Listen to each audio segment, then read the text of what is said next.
Right, are we ready to start? Good. Right, well, first of all, I'd like to say welcome to everybody to the Joint Waste Services Committee meeting. Just to let you confirm, I'm sure those aware that we are now recording this as it's a virtual meeting. I take it that everyone has the papers before them. I know that Councillor Salmon has studied hers. And obviously the agenda matters. So first of all, running through the agenda, Catherine, can I just confirm you can hear me loud and clear, please? Yes, we can hear you. That's marvellous, thank you very much. Okay, so first of all, can I have the apologies for absence? We've had apologies from Councillor Tilling and Councillor Turner is substituting for him. Thank you very much. Now, the first item on the agenda is to appoint a vice chairman. So have we had any nominations, Catherine? I've not received any nominations, but if anyone would like to put themselves forward, please feel free. I feel there's a stampede coming on. I'm just easing myself for the stampede. How many hands have you counted, Catherine? I've almost got a full screen.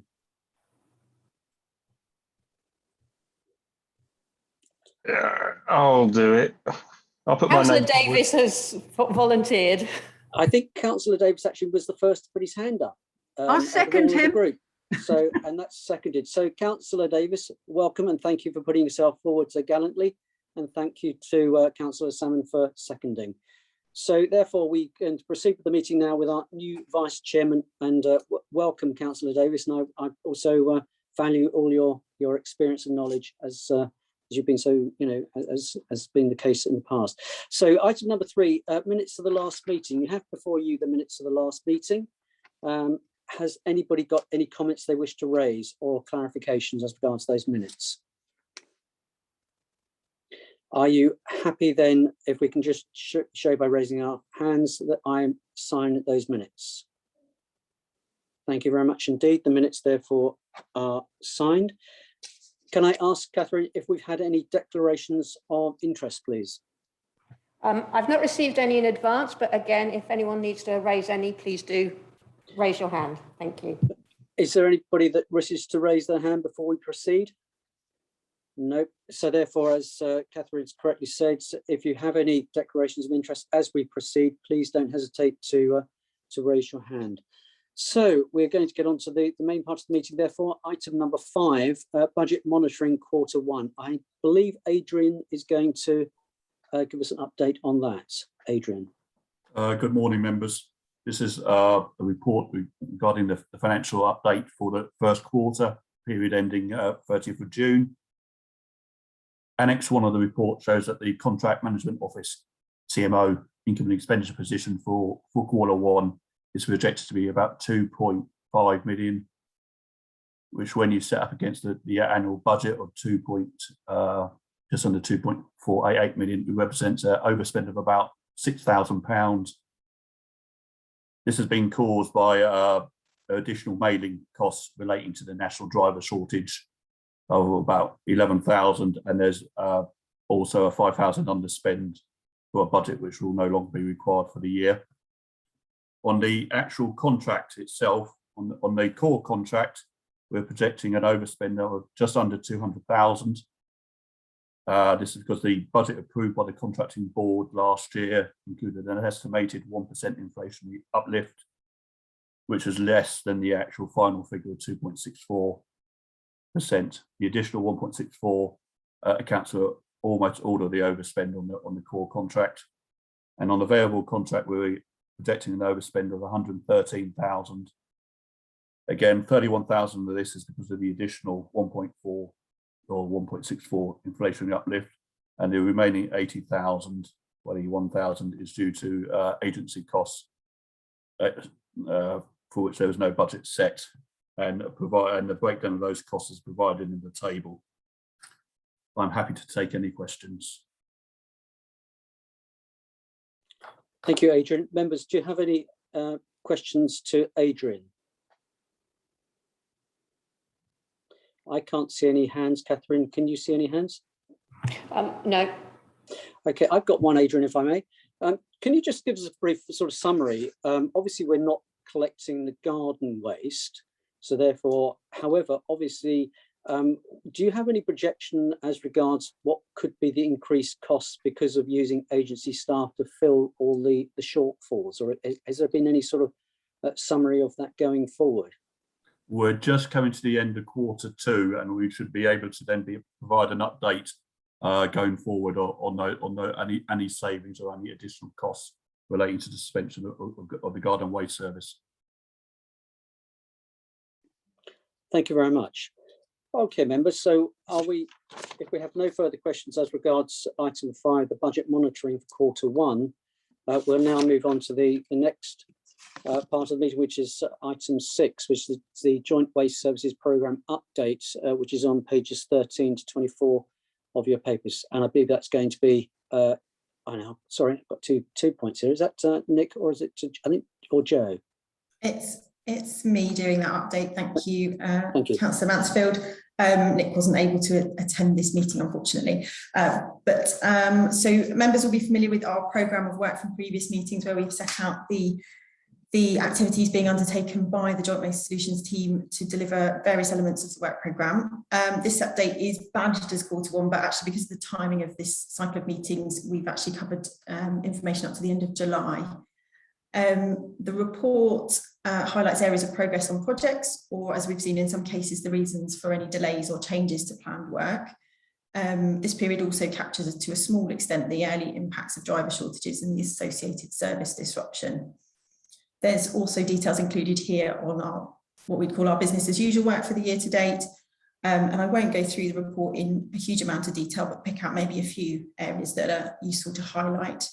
One of those would be the conclusion of our work to find new suppliers for our collected textiles and small electricals. So that's material collected at the curbside and in 2 of the authority areas, textiles at Bringbanks 2. That was quite a long-winded piece of work, sort of slightly disrupted by the COVID pandemic, but we've now made that transition to new suppliers, which is has not seen any disruption, which is brilliant. And we will have some small savings on disposal costs, in particular for the small electricals going forward as a result of that change. We've got some areas that had fallen behind previously. So an example of that is the variable invoicing with Amy, which was held up due to problems with their IT system that you'll remember at the end of last year. It's not fully caught up, but the progress update here is that we've made good inroads into getting that back on track, and that work continues to bring us fully up to date as far as possible. Data set reviews that we undertake are important, particularly at this time of year when we're heading into budget setting for next year, but also given that Amy have now signed a contract to procure a new IT system, making sure our data is up to date and validated is really key for that piece of work as well. A big piece of work has been undertaken from a number of teams in JWS, so not just the operations officers, but also colleagues from communications and projects teams, has been to reduce contamination. So far, that's mainly been carried out in Surrey Heath, but delivery of this in the other contract areas is being planned, and will include any changes that we make as a result of feedback from the first phase or any lessons that we've learned from the first round of delivery. There are communications updates in here as well, which cover details of how the Surrey Environment Partnership campaigns have been given additional coverage in the joint contract area. There's also reference to some of the initial work that was done at the end of this reporting period to produce new information and updates for residents about the service disruption due to the driver shortage. There's also mention in there of an update that was given to the Waste Partnering Board about the Waste and Resources Strategy.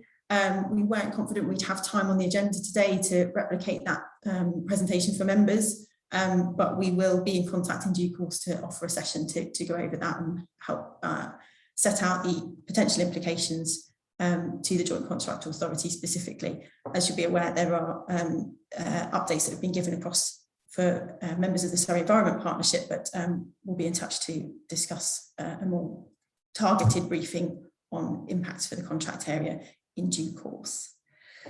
As I say, I wasn't going to go into a huge amount of detail. I hope everyone's had time to read the report. It is a new format for us to report in this way. So as well as taking any questions, I'd be really happy to have any feedback on the level of detail, the format of it, and anything that we might want to include in the future. Obviously, the work is undertaken by various teams across Joint Waste Solutions, so if there are questions, I'll answer as many as I can, but I might have to take some things away for colleagues, but obviously come back with an update later. Thank you. Thank you very much, Jo, for the service programme updates. Members, first of all, have you got any questions for Jo? Kevin. Thank you very much, Mr. Chairman.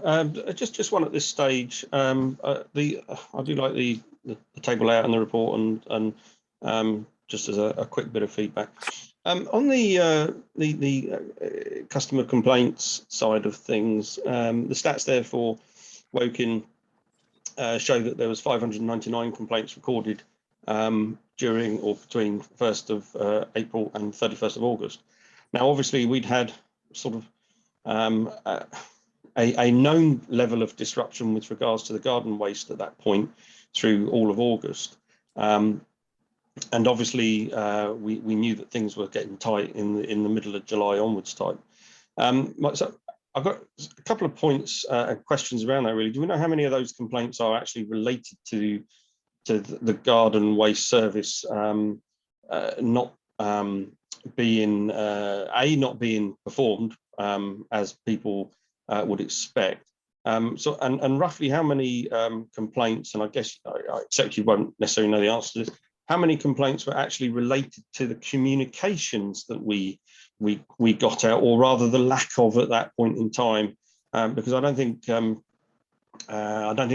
strategy we employed at that point was necessarily that good.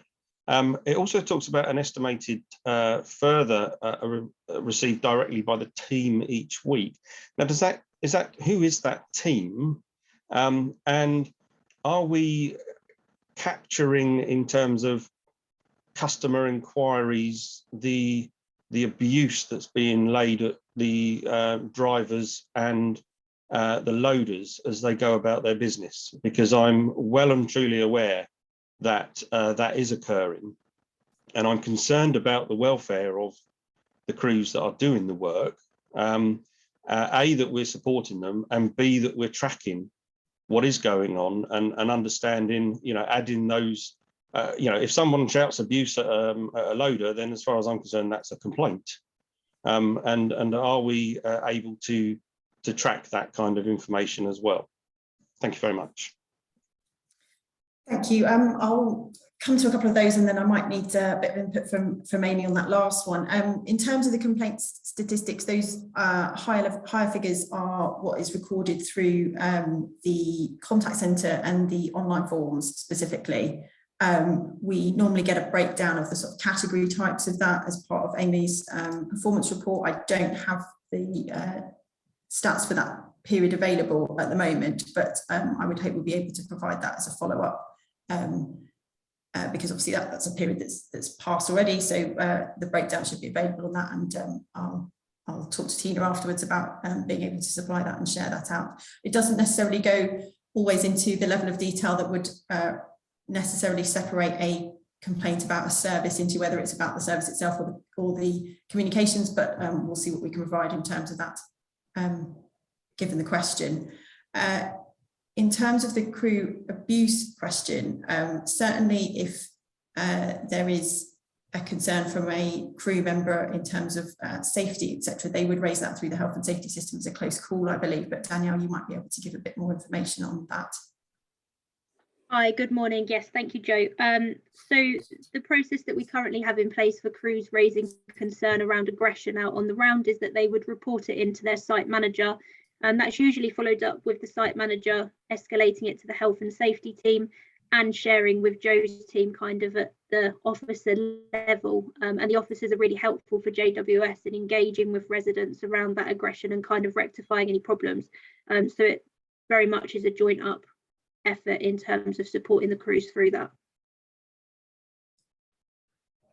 I noticed I didn't answer one of your specific questions as well, Councillor Davis, which was around those additional queries that come in. That would be specifically related to the operations officers, so the colleagues in the operations team that where residents or members of the public who might have direct contact details have come directly to the team rather than through a contact centre or an online form. Thank you very much. Thank you, Joe. And also thanks to Danielle for your input also. Members, is there any other questions that you'd like to ask Jo regarding her report and update? I can't see anyone. Catherine, how are you doing? No, I can't see anyone either.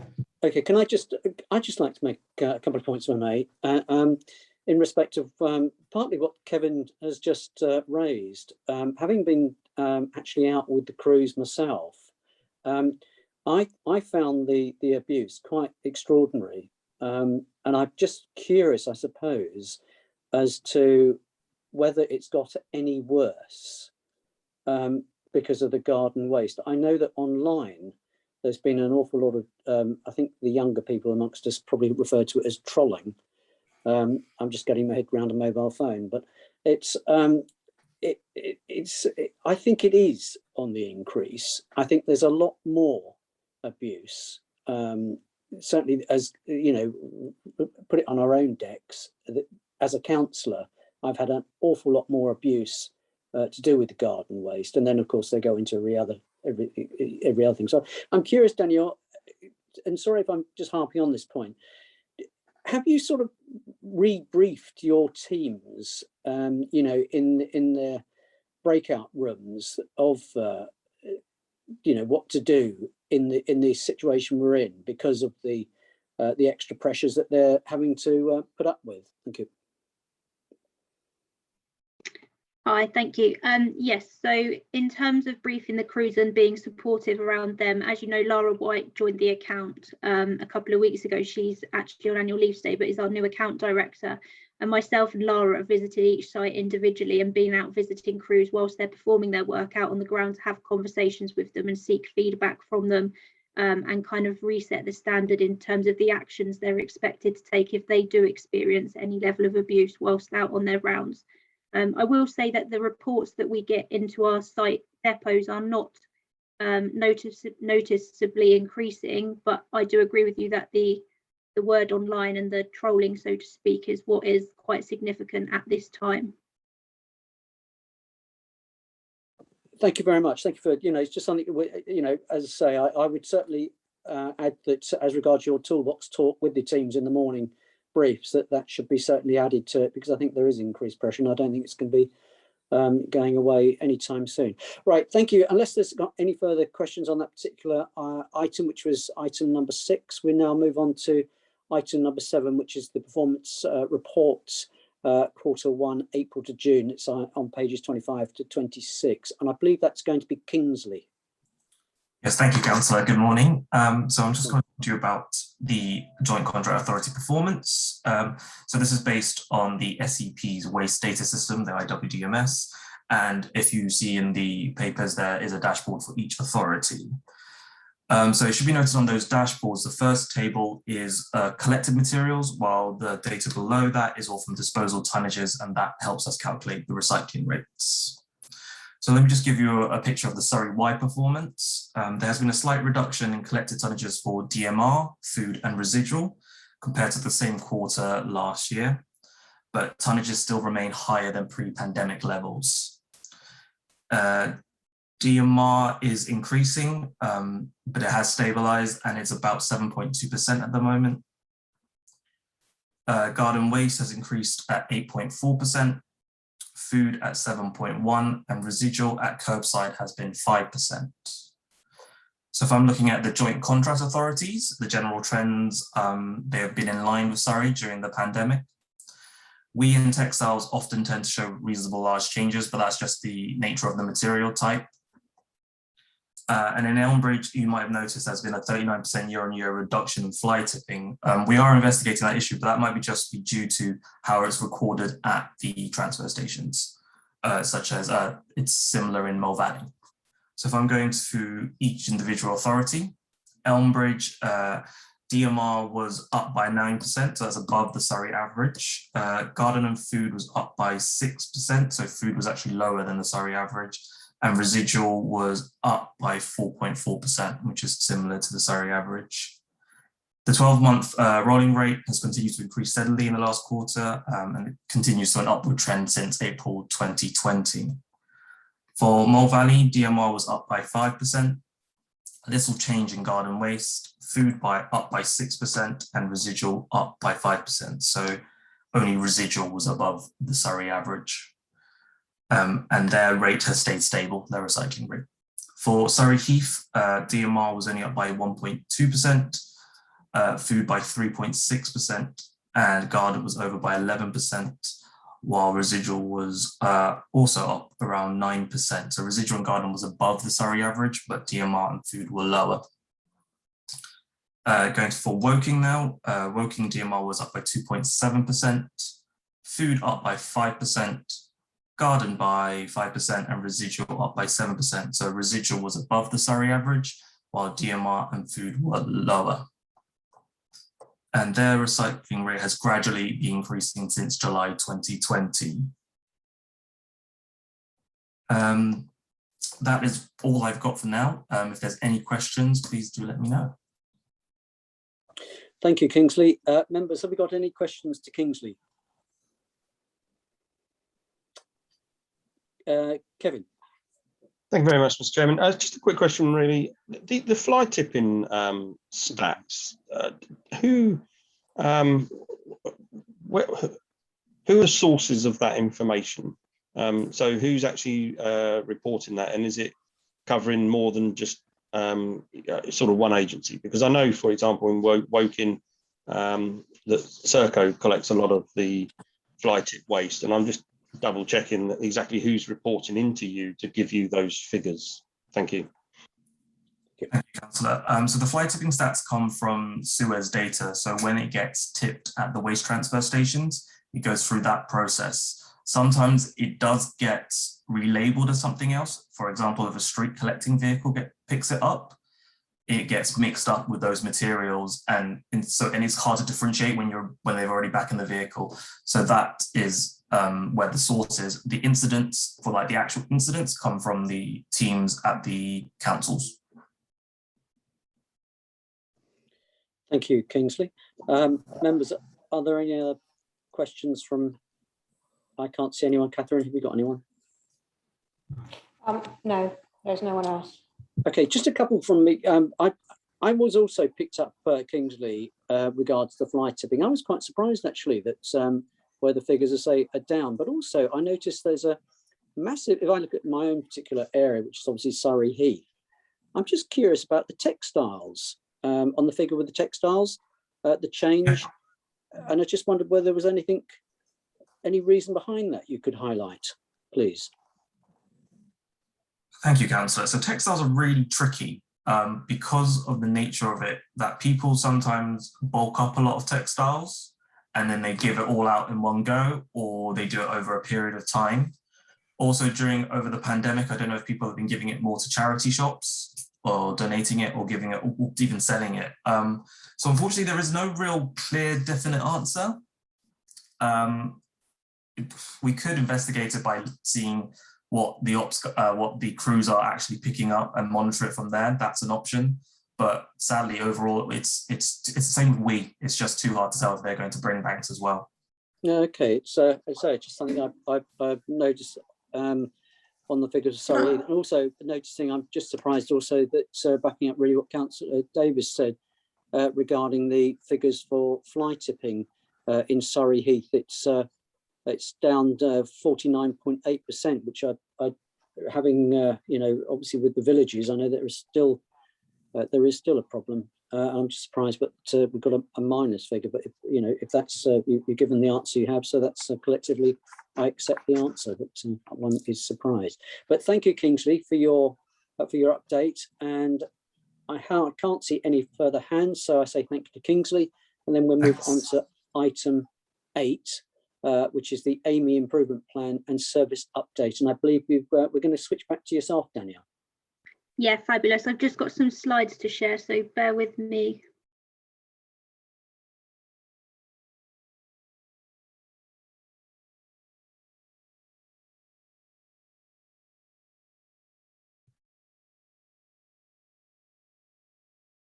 Are you able to see the slides?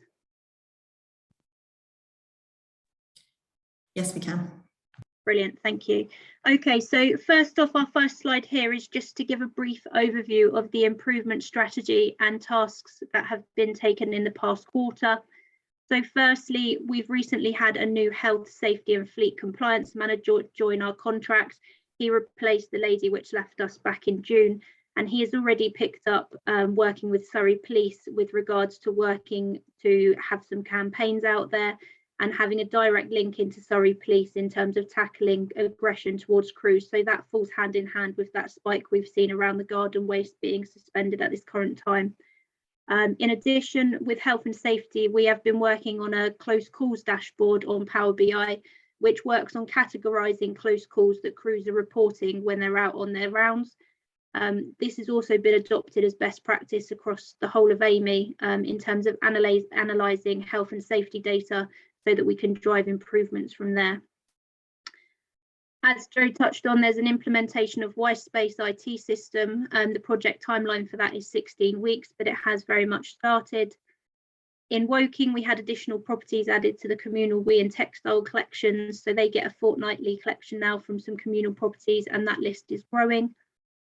Both parties are further aligned in the performance deduction mechanism and the reporting of KPIs. We've had a real push on the green driver behaviour, and that's being managed at site level, and we see 97% of our drivers achieving that green driver behaviour, which takes into account harsh acceleration, harsh braking and speeding.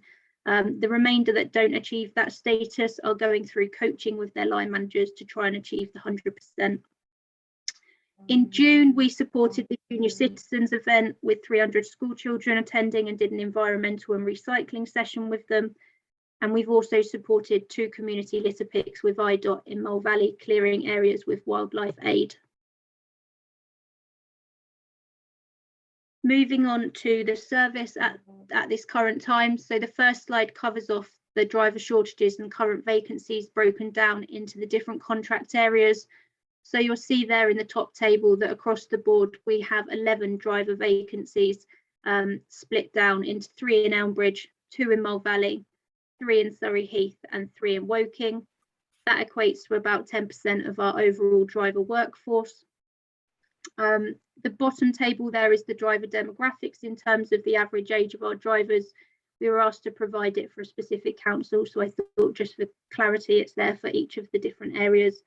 And the final table on the right hand side there is the waste stream update in terms of services deployed, and we'll see that from this Wednesday or this week commencing the 27th of September, we have deployed the garden waste rounds in Woking and are doing a full clearance there, with it being successful so far each day with support from other contract areas. Amy did some work prior to September in terms of some incentives to try and stabilise our driver recruitment position. So we had 4 schemes that we put into place. So the first one was a driver retention programme.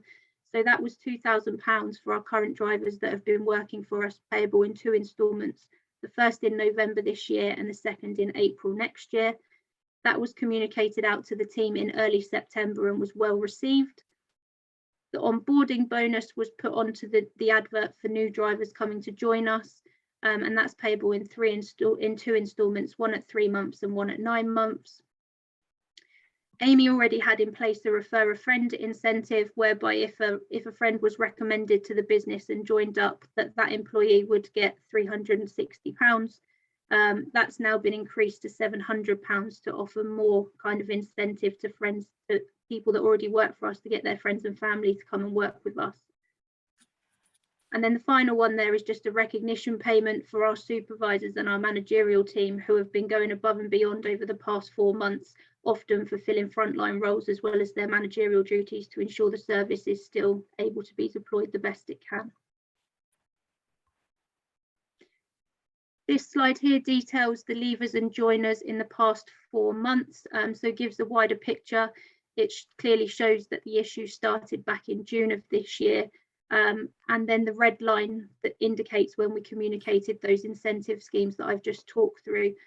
So overall, we've had 22 drivers leave the contract since the beginning of June.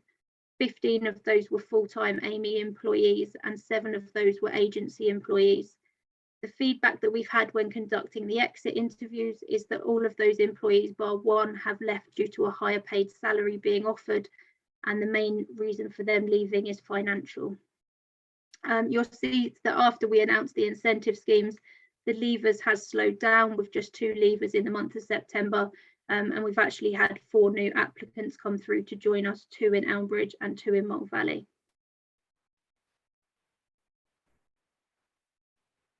This slide details the reinstatement of garden waste and the thresholds that we would be required to meet in terms of recruitment in order to deliver that. So we'll see there the first column is for 1 contract area to deploy a garden waste service, and we needed to recruit 2 additional drivers in order to do that.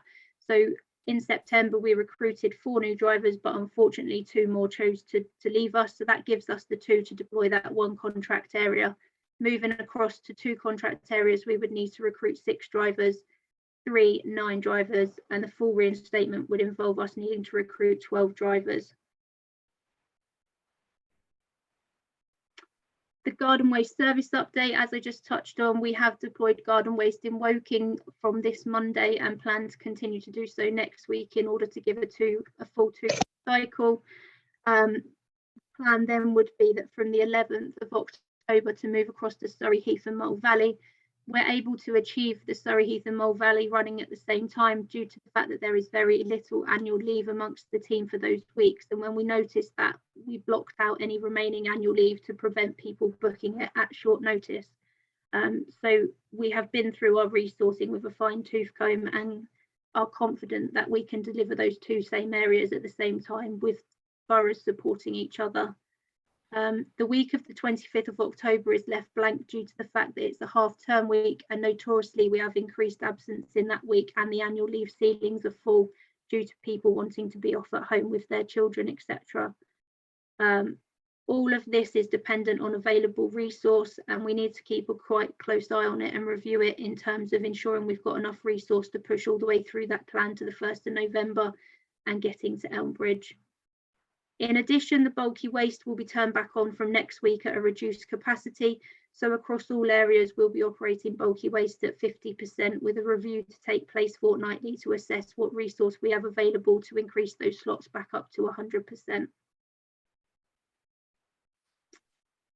The medium-term driver recruitment plan. So the first point on here is the intensive HGV training. We've touched on it briefly before. So essentially there is an escalated process in whereby a non-trained HGV driver can do a HGV training course in around 6 to 8 weeks. We would look to secure this and put a contractual training agreement in place to make sure that they didn't leave the business after they were trained to go to one of those higher paid roles. The estimated cost is about 8k per individual. And a pro of the employees taking this route is that there is no prerequisite for English and maths, which the alternative route is the apprenticeship, and a number of employees have raised concerns with passing the maths and English entitlement. Con at the moment is that there is a current backlog in booking courses and test slots due to high demand, but we're trying to work with our local HR business partners so that we can pre-screen candidates and make sure that they've got all of the relevant information and training documents before they're loaded onto any course. The leave buyback scheme is something we've identified as an opportunity internally. So if we were to offer 5 days leave per individual to buy back their leave based on 25% of the workforce would cost us around £45,000. That would be subject to an agreement from Amy Group HR and consultation with trade unions. It would be very quick for us to action and is within our remit subject to the agreements above, but it would bolster those trained employees that we have in terms of driving and loading through what could be a particularly difficult winter. The cons are the financial impact for an already loss-making contract. Other things we've looked at doing in terms of increasing attendance and keeping our levels high is the attendance bonus. So we would offer a £50 payment to those that met the attendance bonus each quarter, and that's got an estimated cost of 33k per annum with a 50% success rate. Also looking at our absence cover, so currently we have annual leave ceilings and sick absence cover weighted 65-35 35 for drivers and loaders, but if we look to reverse that so that we had more drivers in the absence pool, because a driver can effectively cover a loader role, a loader can't cover a driver, that would be a cost of 40k per annum, but something that we're looking into. And then targeting of retirement workforce for part-time job share roles. So we're looking away in the community at ex-military personnel, ex-fire brigade and ex-bus drivers to see if we can do something differently around having hybrid job roles to encourage them back to work.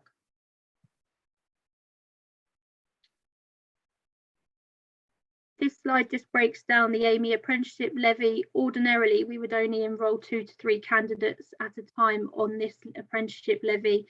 They are required to be released from their normal frontline role to complete the training, and we have committed to increasing that up to, we did have 10 on the course, but 2 of them dropped out due to the maths and English element of that. So currently 8 individuals enrolled in that.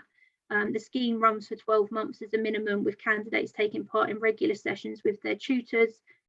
And we will apply a separate retention bonus to the one previously mentioned to ensure newly qualified drivers don't leave us for higher paid roles on completion of the apprenticeship.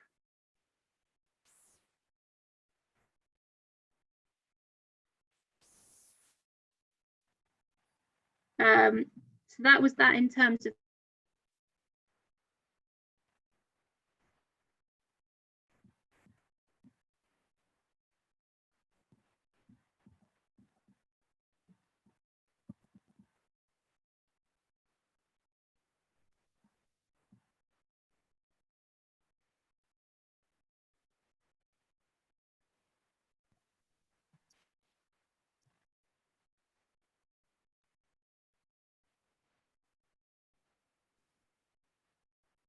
I think Daniel may be having internet issues. I'm going to try and share my screen.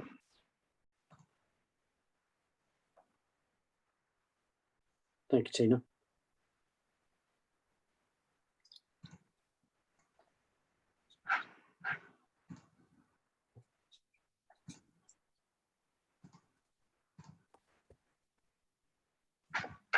Can you see the presentation slide? I don't have it yet. I don't think anyone else has got it at the moment. No, we haven't.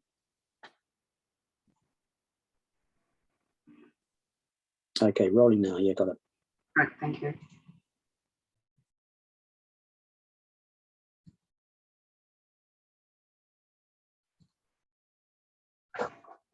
So I'll just cover the next slide. It's to give you all an update on the fuel supply situation, considering the national crisis we're all going through. So out of the 3 sites, out of 4, we have our fuel tanks. Elmbridge has one, which has a capacity of 30,000 litres. The average usage is around 1,000 litres per day, and the current level as of yesterday morning was 14,500.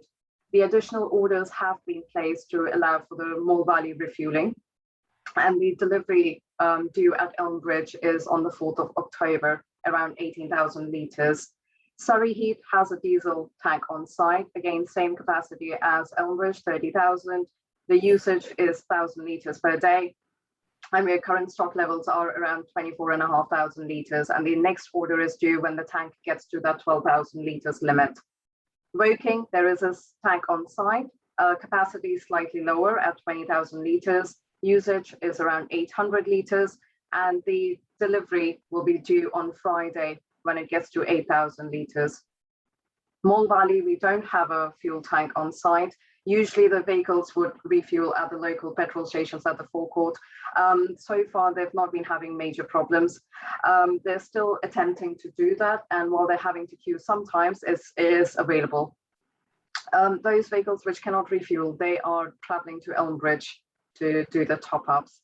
Our fuel supplier is Halls, and they've confirmed this week that while they are being affected by the shortage, there has been no significant change in their driver availability.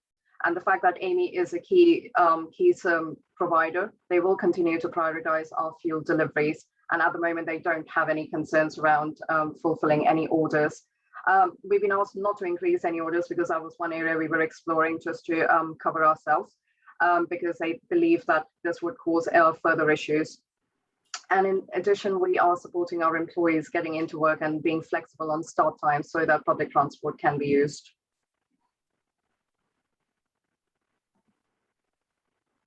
This is an update on the Whitespace, our IT project. As most of you may know, last year, on the recommendation of JWS, Amy started exploring the Whitespace IT solution. Just to recap, Whitespace are the market leader in the waste management IT solution across UK. Their product is used by over 100 local authorities and public contractors. Their system is a cloud-based system, which will allow room for growth by allowing quick software updates and hardware upgrades. The smart solution will allow us to deliver operational efficiencies as we had always planned, reduce the administrative burden across the 4 depots we have. It will improve the communication between all the stakeholders, and more importantly, it will improve the reporting. We're talking on reporting of the performance deductions on a monthly basis, creation of the variable invoices, something historically the contract has struggled to do. More importantly, the system, being a third-party system, it will be available to the contract even if and when Amy exits the contract. As a third-party solution, any future service provider can simply take over the system and continue with no data migration issues. The agreement and the commercials were signed between Amy and Whitespace back in August last month. The current delivery timeline is 6 months, and our objective is to go live on the waste collection part of the contract mid-December and for street cleansing in February 2021. This is of course subject to integration with the authorities' IT teams. We do have a meeting tomorrow with the various IT personnel from all the 4 boroughs, and any adjustments to the milestones that's demonstrated in that chart below will be made next week accordingly. Thank you. Thank you. Should we go back to the main screen so we can see everyone, please? Yes. I just want to check everyone's still awake.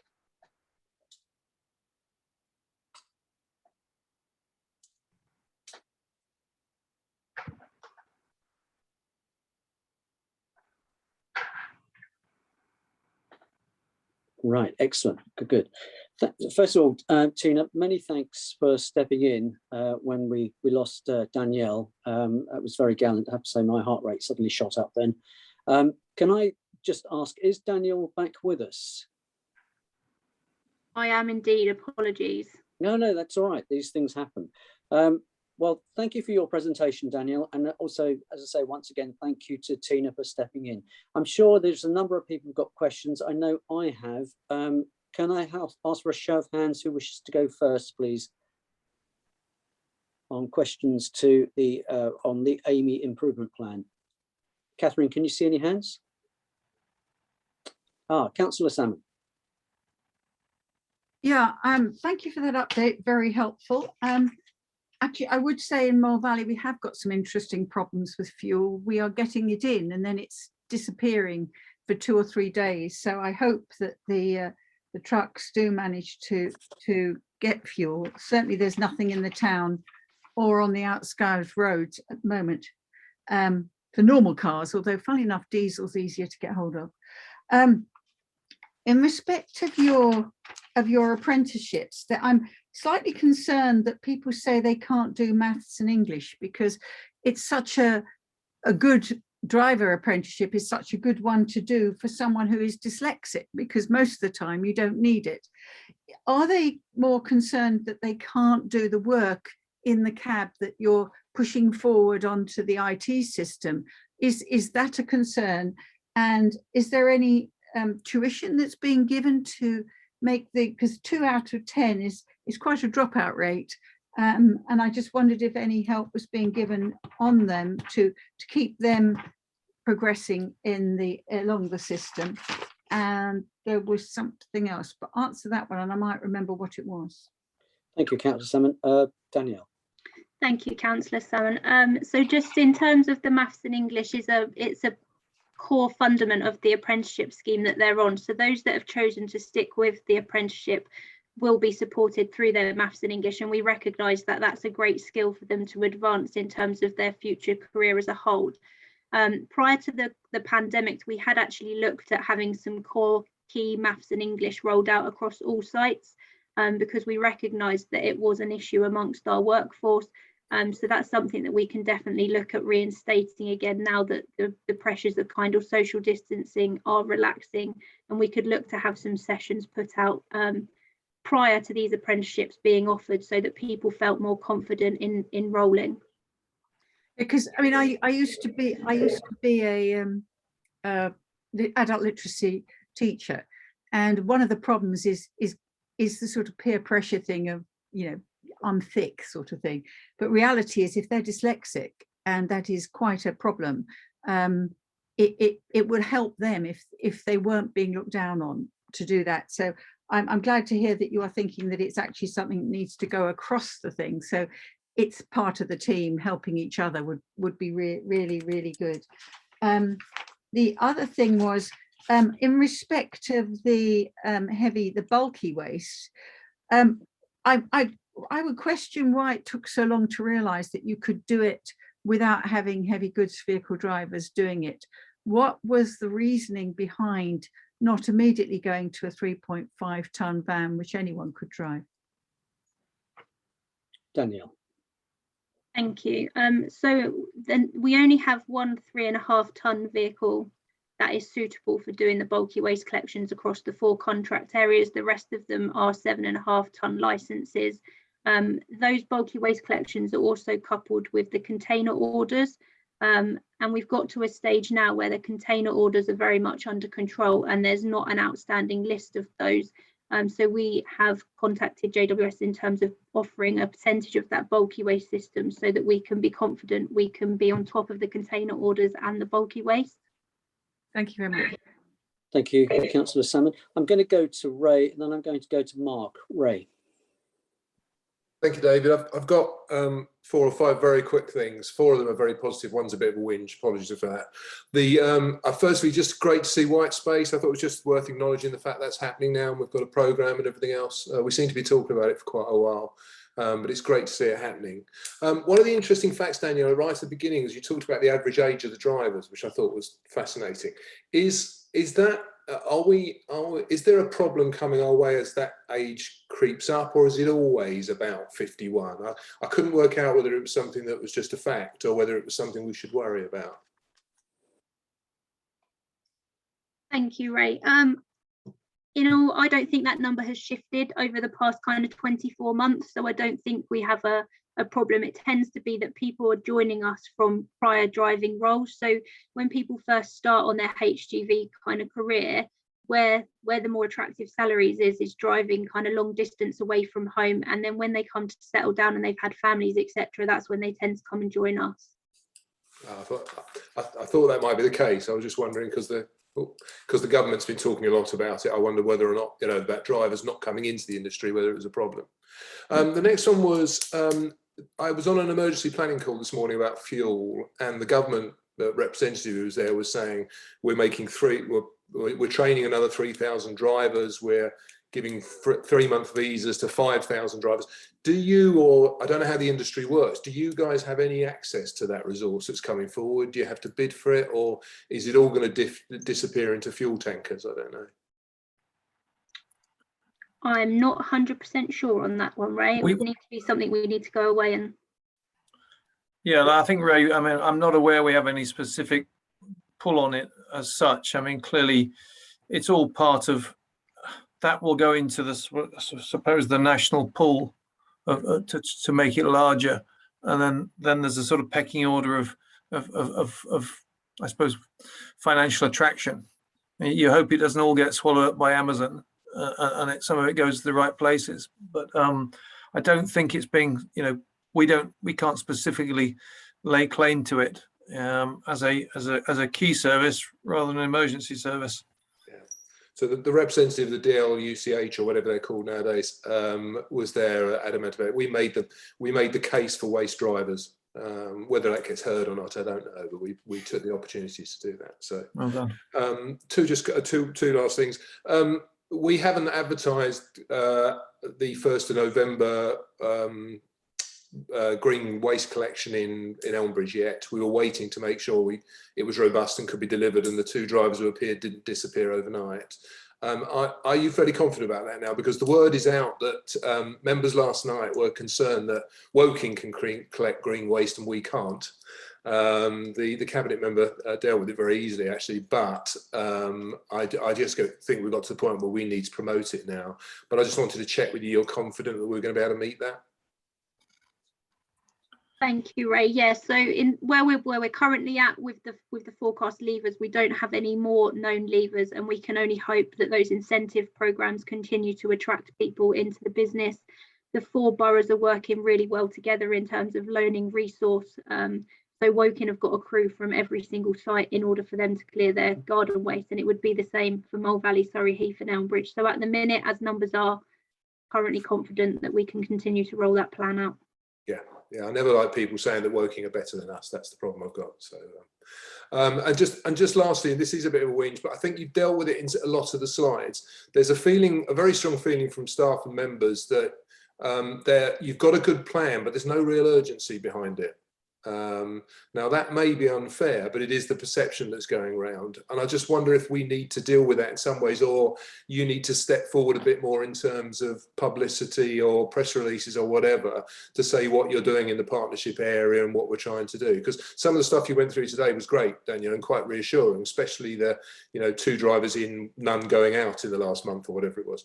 So I just wonder if we need to do a bit more, just to either you need to show a bit more urgency, or we publicly need to talk a bit more about how quickly things are moving.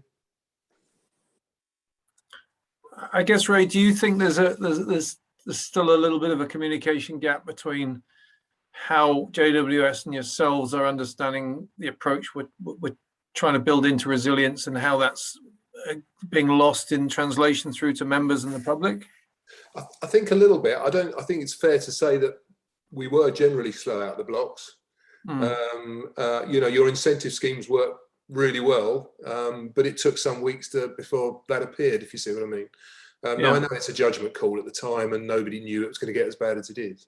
But I think there's just a feeling that it's a lack of urgency, and of course that mirrors then into the authority. So people, they don't say Amy aren't urgent; they say the council isn't urgent about it, and that's our problem. And I think we need to think about what we're going to do in comms over the next week or so about actually publicising the things that do the hard work everybody's putting into it, so that it doesn't get lost in the translation.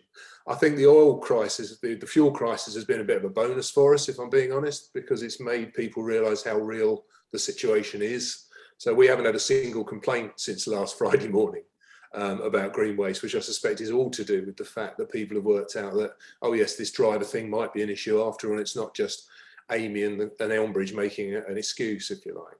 But I just think we need to do a bit to show the urgency you're putting behind getting drivers in, doing the apprenticeships and all the rest of the bits and pieces. It might help when we advertise the fact that green waste is starting, at least we're getting 1 round back in. Yeah, I think we just need to think about how that works. Thank you, Ray. I'm going to keep to the order, so I'm going to go to Mark, then to Joe. Mark. Thank you. Yes, my question is about the intensive driver training courses, and I just wondered if you had a bit more detail that you could share on that, whether you have a pool of candidates ready, whether any tests are actually booked, and just to make sure that they are ready to go. So any preparation work, any medicals, theory prep, etc., is underway. Martin or Daniel? I mean, I'd sort of just start by saying, in terms of, we've identified intensive training sort of centres that we could be directing people to. We know what the costs of those are, and we're not holding back in terms of looking to put people into those. I think what's not clear is still for us is as clear as we want it to be. Is just actually having put people, steering people that direction. Actually, what is the lag to then A, get tested, and B, the problem that I'm advised on is that new first-time HGV drivers then have to go for the medical and so forth, and there is some subsequent lag periods thereafter. So it isn't that if you get it, a short matter of weeks to get the intensive test training done, and even through testing, how readily can somebody be actually out on the road and benefiting the contract going down this path? So we've identified, and we are going to steer people through. I think we haven't finalised who they would be, but we've identified where we'd want to push people towards those intensive courses. What we're not clear on is actually how there is a medical requirement thereafter, and when you put all that together, what's the sort of minimum period you can actually count on getting drivers back into your contract? Thank you, Martin. Mark, are you happy with any further points you'd like to raise? Yeah, I suppose it would be helpful if we could see some of the detail on that. Okay. Okay, thank you. I'm going to go to Joe, then to Kevin. Joe.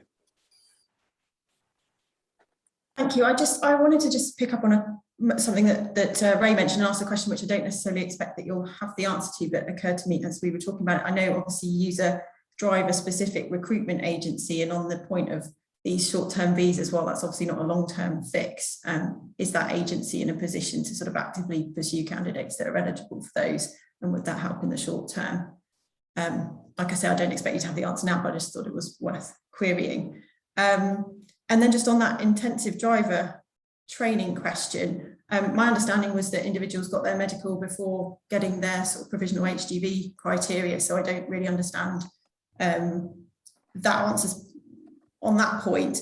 But equally, you know, Nicola, before she left back in July, was talking about exploring intensive driver training routes. So I think it's a bit frustrating that we're still in a position sort of a couple of months later that, you know, candidates haven't been identified, they haven't got provisional licenses in place, they're not being helped through the theory requirements and getting ready to be on a course, which I would think if it had been booked back in July, we'd be close to, you know, getting into now, even if there was a delay. Just wanted to add that based on the previous answer. Martin, again, yeah, look, I mean, what do we know? We know that there is a delay in DVLA returning driver licenses for drivers who currently hold HGVs but need to renew their medical requirements. So we're trying to factor that in terms of who we bring forward for issues. You are right, I think, in terms of the medical aspect, and that plays into some of the apprentice situation as well. How many we can put through this is a question. In terms of, we know we can replace a loader easier than we replace a driver, so we're trying to advance that through and identify, you know, that sort of career progression, taking loaders in and really targeting some of that workforce to come up through this path. I think between now and our next discussions, there will be some, you know, sort of intensifying of pushing into training courses for people. So I acknowledge that some of this seems a little slow, and it has been a little areas of frustration on our parts as well. But we are pushing ahead with this now. Thank you, Kevin. Thank you very much, Mr. Chairman. I think Joe just used a hammer to make the point that I was about to use a sledgehammer to make a similar point. And I think this actually, you know, goes back to the heart of lack of urgency. I think, you know, what I'm thinking now, looking at what I've just seen, the fact that actually there aren't any drivers on the intensive course, and we already know that's a minimum of 8 weeks. So, you know, looking at it now, there's no drivers on the intensive course. That means none of those are going to be ready. Even if you get some in the next 2 or 3 weeks, they're not going to be operational until January at the earliest. But I don't see any urgency in actually getting any through, because clearly we don't fully understand the process that they need to go through, which is extremely disappointing after, I think as Joe said, you know, we knew about this a couple of months ago. And so I'm kind of, you know, I'm sitting there thinking that we've got a fairly good sticking plaster for green waste, making the assumption we don't have any challenges with sickness, which we know will increase over the winter period. So we've got a sticking plaster to get some form of green waste collected over the winter period. But I've always had it in my mind that if we are not operational fully with the garden waste and all other services by sort of springtime, then we've got some serious challenges. And I mean way beyond just suspending services and things like that. And if if the apprenticeship scheme is delivering within a year, and we've got no one on the intensive driving course and nobody that can possibly be operational before January, how's it going to work? Thank you. Martin, yeah, look, I know and I acknowledge some of your points, and we've covered some. I think your point's right about we need a plan that gives us more resilience by the time we come out February into March next year, when full green waste, and the volumes are going to be returned for collection. So we're very mindful of that, and we need the sum of various parts to be there for us by that point. At the moment, what are we seeing from the measures we've taken? We're seeing that it's brought stability to the existing workforce. There's a risk at some point before Christmas there may be another, squeeze on that if the retail market and others, look to further attract people. Do we expect that to reset itself again? Probably some point early in the new year, after the sort of Christmas rush has sort of subsided. But it is a combination of answers that we need here, and we do accept that the medium term relies upon more internal training rather than applying just a big hike in the hourly rates to reset and restabilize. So we've got to do several things, and I think in relation to the urgency around intensive training, it's a point that we accept and are stepping that up. Thank you, Martin. And I certainly endorse what Kevin just said. I think this has really got to be looked at, because we do seem to be a little bit behind the bar on this one. Councillor Salmon, is it a new question?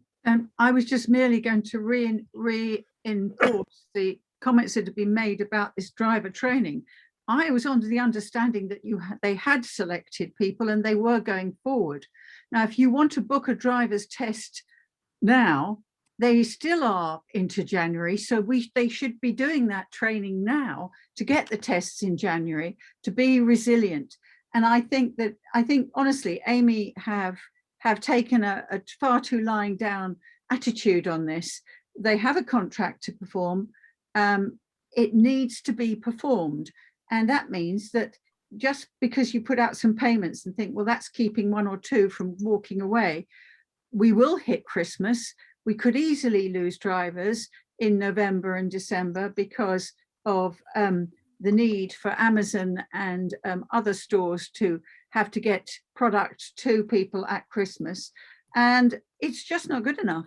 So I hope that the message is going back very strongly that this should be being pushed forward now, that there should be everything done to get more drivers on the block. Thank you, Councillor Salmon. I think that has come across very fairly and squarely during today's proceedings, but thank you for that extra input. I can't see any further hands raised. Catherine, how about yourself? No. Okay, I've just got a couple myself, if I may, to the team, to Daniel and your presentation. You referred to, just before we lost you on the screen, you had the slide up to do with incentives. And you were talking about the leave buyback schemes, and there are a couple of other schemes you were referring to at the time. But you made the statement, you said, and I wrote it down, these were being looked into. I would have thought it would have been essential that was agreed to take forward, because that would further incentive, it would be more of an incentive for people to actually stay on. Do you have a sort of a timeline when those decisions will be actually offered? Thank you. So in terms of the leave buyback, we do need to get approval from Group HR because it's not within the current policy with Amy. In addition, we need to consult with the trade unions because we are effectively making changes to the terms and conditions of our frontline employees. So those conversations are in the very early stages at the minute, but it is something that we are escalating at pace because it is within our gift to implement. Okay. Yeah, I mean, I think, David, the point with that is, and I was talking with head of HR yesterday about this, is that we will instigate it fast. There is a limit to which you can offer a sort of buyback. You can't apply it on statutory. No, I accept that. So there's a limited number of days to which you can apply this over. But we will, in a sense, if it's going to have any real benefit, then we probably see it at the moment as something we want to waive and raise awareness of at the start of November, okay, as a point prior to any further pre-Black Friday or type driver pull that comes from the market. Okay, thank you very much for the reply, Danielle, and also thank you for the additional input, Martin, as well. I'd also just for the record, I certainly would agree with Ray's comments earlier also that I think the cancellation of the green waste contract has actually bought some time. And I think it has, the fact that has been cancelled, I think from a dreadful social media point of view, it has actually suddenly got home to an awful lot of people that this isn't a put up job about the garden waste. We are in a serious situation with driver shortages. So I think that has bought some time. But I also agree with what Kevin said, that the fact is that this, I think, is going to get worse. The sickness is going to shoot up. We're going into a flu pandemic. There's huge problems at the moment with the schools programme as regards to vaccination and the amount of people that are now going down with COVID. So it's not looking good. So I think at the end of the day, we've got to be reassured that Martin and Daniel, that your team really are at the forefront in, you know, coming up with incentives and retaining staff and obviously managing the operations best we can. But I think that basically is all the items on today's agenda, unless anyone's got anything they'd like to add. I can't see any hands on the screen. So I would like to thank everyone for attending today's meeting.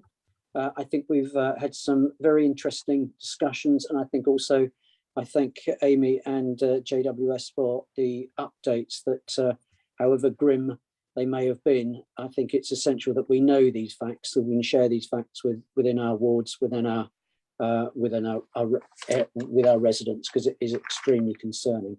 So thank you very much once again, and welcome obviously to Kevin to be my deputy. I'm sure we're going to get on like a house on fire. So I have the next meeting as Thursday, the 2nd of December at 11:30. So it goes without any further ado to say thank you once again for joining and have a pleasant weekend. Take care. Thank you. Thanks, Phil. Thank you. Thank you. Thank you, Catherine. Bye, thank you. Thank you.